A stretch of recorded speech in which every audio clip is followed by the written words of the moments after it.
Mais comment ça, on peut pas devenir riche en Afrique? Madame Diallo, elle n'aurait pas bénéficié de tout ce que donne la France.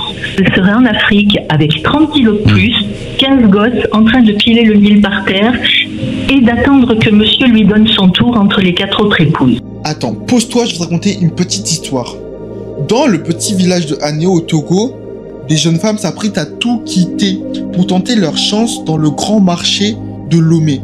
Alors, dans ce grand marché, il y a plein de femmes qui vendent des babioles en tout genre, ça veut dire du poisson séché, des bonbons, des foulards, plein de babioles. Donc pour t'en sortir, pour te démarquer, il faut avoir vraiment le sens des affaires, être rusé. Un peu comme Dalé Hélène l'habité. Elle, dès qu'elle fait un bénéfice, elle va le réutiliser pour acheter encore plus de produits où elle a le flair et elle choisit un produit qui va se vendre encore mieux et lui rapporter encore plus d'argent. Donc vraiment big brain, vraiment une femme très intelligente. Ou tu peux être encore comme Dédé Rose. Dédé Rose creepy, elle c'est plutôt la force tranquille, une sage. Elle écoute les conseils de sa belle-mère et mise tout sur le pagne. D'abord, elle commence bien sûr par du fancy, donc du pagne de basse qualité, et après elle commence à acheter du pagne wax, vous voyez? Donc là, vous avez bien compris, on va parler des Nana Bent, première femme millionnaire d'Afrique, carrément. Le succès des Nana Bent est clairement dû à l'échec de Kwame Nkrumah. En 1960, le premier président du Ghana indépendant, il veut promouvoir l'industrie locale, l'industrie textile locale. Donc ce qu'il fait, c'est il taxe énormément les produits provenant de Hollande, et en même temps de ça, il fait construire des gigantesques usines de textile qui devaient prendre le relais en fait. Mais la corruption et l'inefficacité vont rendre cette expérience un échec, quoi. Catastrophe. En l'espace de quelques années, le WAC disparaît presque totalement des marchés d'Afrique de l'Ouest. Mais quelques femmes togolaises ont l'audace, oui l'audace, de vouloir reprendre le marché. À cette époque, le Togo est récemment indépendant. Il est surnommé la Suisse de l'Afrique parce qu'il est abondamment doté de phosphate. Donc l'économie va très bien à ce moment-là. Les hommes délaissent le commerce pour les industries publiques car beaucoup plus lucratif. Ce vide laissé va leur permettre de jouer un coup inouï. Alors que Visco African Company leur propose un deal, elles vont alors jouer la concurrence et contacter une filiale anglaise pour faire augmenter leur deal. Leur force aux Nana Bent, c'est qu'elles sont restées un groupe ensemble soudé afin de défier toute concurrence. C'est un vrai monopole. Dédé Rose, lors d'une interview, elle dira qu'elle était la plus jeune vendeuse de pagne, mais grâce au respect qu'elle portait à ses grandes sœurs du milieu, elle a eu leur confiance et elle a appris énormément d'eux. Dans les années 70 aux années 80, ils doivent maintenant exporter le wax dans tout le pays. C'est un travail de grossiste en fait, qui sera couronné de succès. Donc des femmes venaient de toutes les régions pour leur pagne. Elles passaient pour certaines quelques jours. C'était un moment très convivial et qui donnait beaucoup envie de travailler selon Dédé Rose.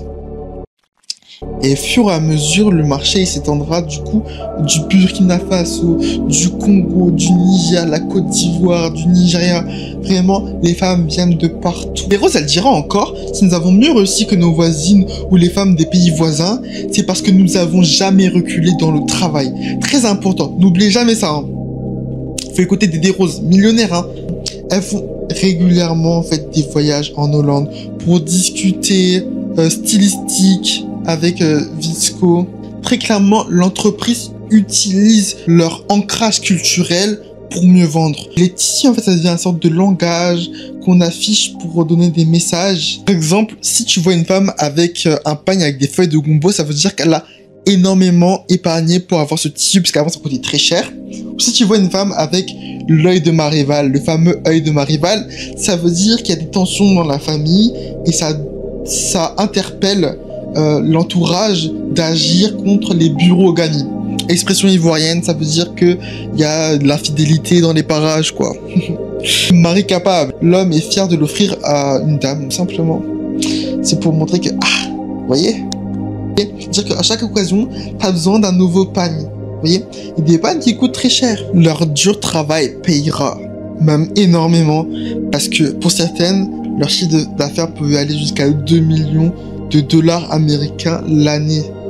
C'est énorme pour Togo, un des pays les plus pauvres du monde. Dedros dira qu'une éducatrice m'avait souvent répété que l'argent donne pleinement et entière satisfaction. C'est l'argent qu'on gagne soi-même. Self-made woman, businesswoman. Leur fortune leur permettait évidemment de construire des villas de luxe, vraiment la belle vie, des quartiers résidentiels à Lomé. Elles achètent des appartements en Europe, à Paris. Elles avaient aussi les premières berlines allemandes, les Benz, c'est pour ça qu'on appelle les Nana Benz. C'était vraiment beaucoup d'argent, beaucoup de... Comment on peut dire ça? Beaucoup de démesure pour un pays aussi pauvre. La vérité, c'est que leur puissance financière, il inquiétait beaucoup le pouvoir, notamment le président du Togo, Ayadémé. Quand on vous dit sois proche des amis, mais encore plus proche de tes ennemis, ça c'est la définition de ça. Il va les lécher leurs bottes, il va en faire des chevalières du mérite, plein de gratifications, et elles vont tomber dans le panneau. Elles vont commencer à leur prêter leur voiture de luxe quand il va recevoir des présidents étrangers. Mais après, bon, c'est plutôt une alliance assez fructueuse parce que elles ont des exonérations fiscales, elles ont des crédits à hauteur de millions pour développer leur commerce. Enfin, c'est un très bon copinage, quoi.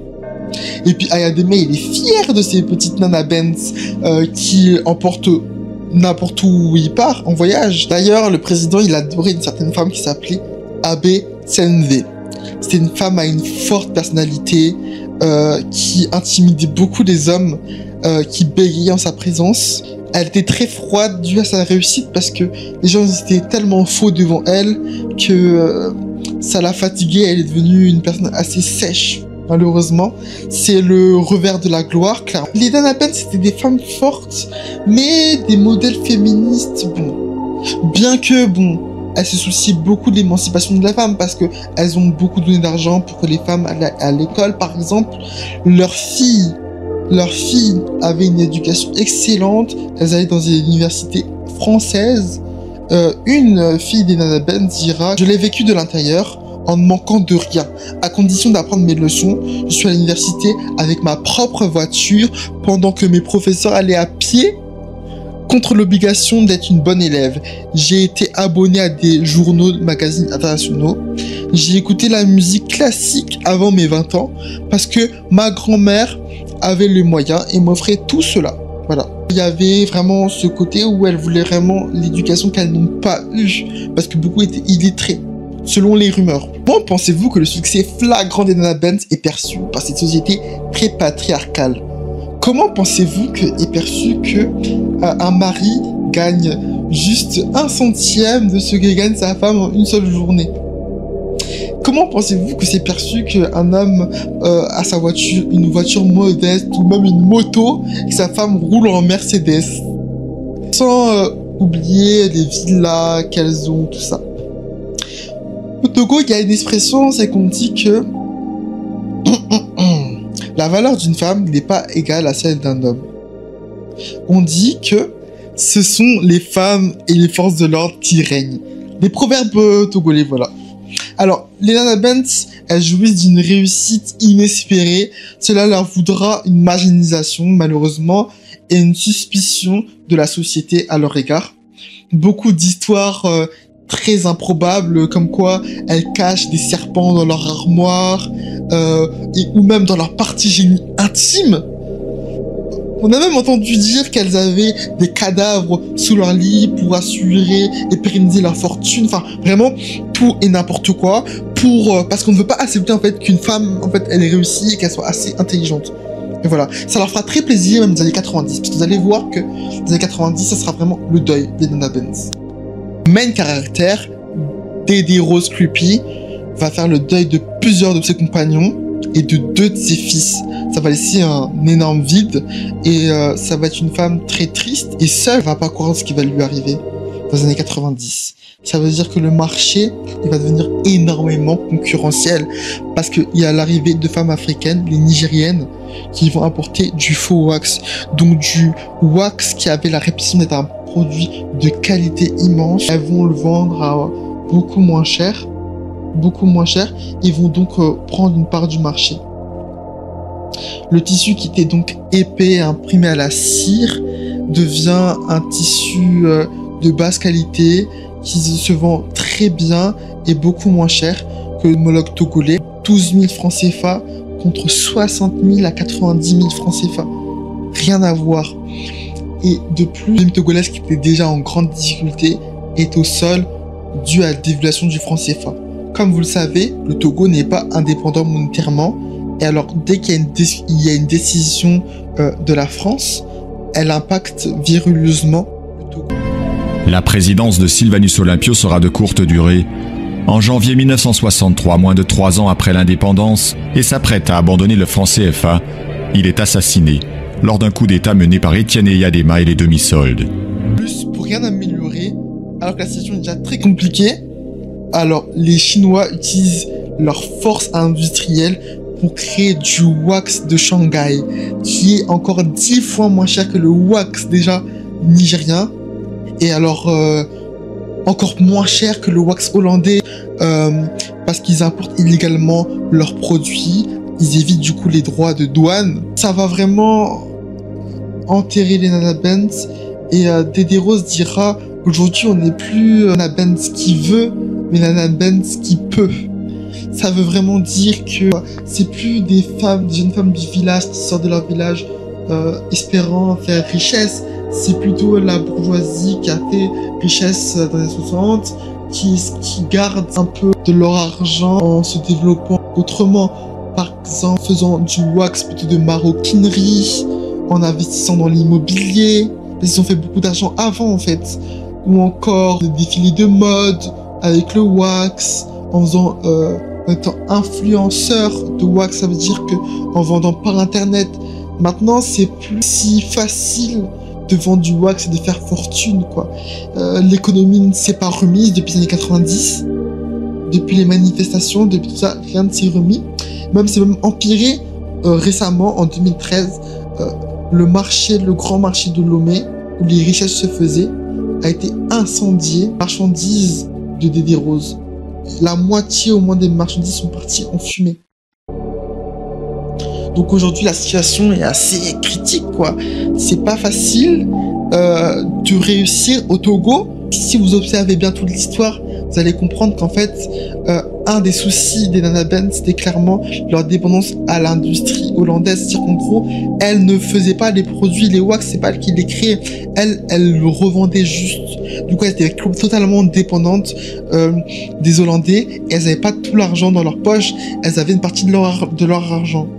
Mais c'est pas elles qui faisaient le plus d'argent en réalité. Mais c'est quand même des femmes qui ont inspiré le Togo, et mais pas que, toute l'Afrique entière. Si je veux faire ma vie sans toi, gardons-nous namu ore, gardons-nous ore, donne-nous namu ore, adonne-nous namu. Les premières femmes millionnaires, c'est incroyable et ça montre que on peut. J'espère que vous avez bien aimé ma vidéo. N'hésitez pas à vous abonner, à liker à fond, super important, et de commenter, de donner toutes vos critiques, tous vos avis, comment on peut améliorer la chaîne, voilà.